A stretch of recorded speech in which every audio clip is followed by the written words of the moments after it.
जैसे राहु भोगवादी ग्रह है, मटेरियलिस्टिक प्लैनेट है, वैसे केतु जो है वो सेपरेशन का प्लैनेट है, त्याग का ग्रह है, मोक्षवादी ग्रह कहा जाता है।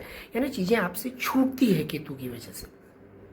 तो केतु जिन भी एरियाज में जाकर के बैठता है वो एरियाज में आपको बहुत ज़्यादा त्याग करना पड़ता है, वहाँ पर सेपरेशन फेस करना पड़ता है उन एरियाज में आपको, राइट। चौथे स्थान में अगर आकर के केतु बैठ गया तो आपको होम टाउन छोड़ के जाना पड़ेगा, अपने लोग छोड़ के जाने पड़ेंगे, कहीं और आपको काम करना पड़ेगा, बर्थ प्लेस छोड़ें, या कोई और भी कारण बन सकता है अपनों से दूर होने का।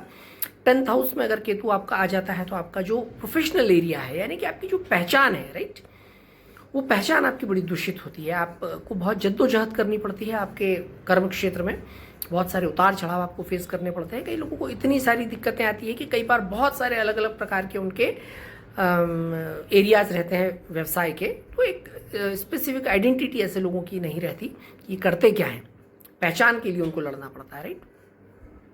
सभी एरियाज में 7th हाउस केतु है तो लोग कहते हैं कि मैरिड लाइफ बहुत खराब होती है। मैं यहाँ कहूँगा कि मैरिड लाइफ खराब नहीं होती, परंतु एक जो जीवन साथी के साथ कनेक्ट इस्टेब्लिश करना पड़ता है, उस कनेक्टिविटी में आपके लिए बहुत ज़्यादा दिक्कतें आती है। आप इमोशनली या मेंटली बहुत अच्छे से कनेक्ट नहीं हो पाते हैं, या उसके लिए बहुत अधिक समय कई बार लगता है।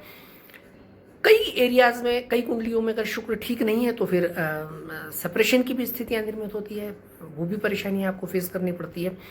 सबसे बुरी स्थिति होती है जब केतु अगर लग्न में आकर के बैठ जाए। तो लग्न भाव में अगर केतु है तो लोग अपने आप से नहीं जुड़ पाते, खुद के साथ जो है वो कनेक्टिविटी नहीं हो पाती, संवाद स्टेब्लिश नहीं हो पाता, खुद के साथ आप क्या चाहते हैं आपको पता नहीं चलता, इसलिए आपके अंदर आत्मविश्वास की बहुत कमी रहती है। ऐसे लोगों के जीवन में बहुत बार उतार चढ़ाव सिर्फ इस वजह से आता है कि उन्हें खुद नहीं मालूम है कि उन्हें क्या करना है।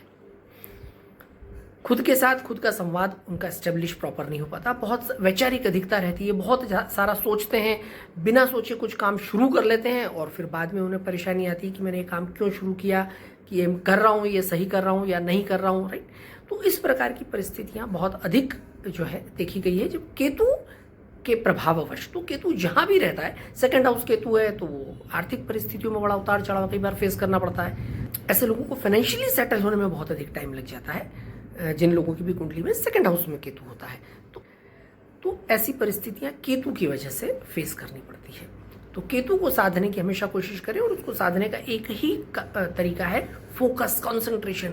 जिन भी एरियाज में केतु आपको दिक्कत दे रहा है वहां पर आप ध्यान लगाएं, बहुत अधिक फोकस रखें, वैचारिक अधिकता से उस क्षेत्र में बचें।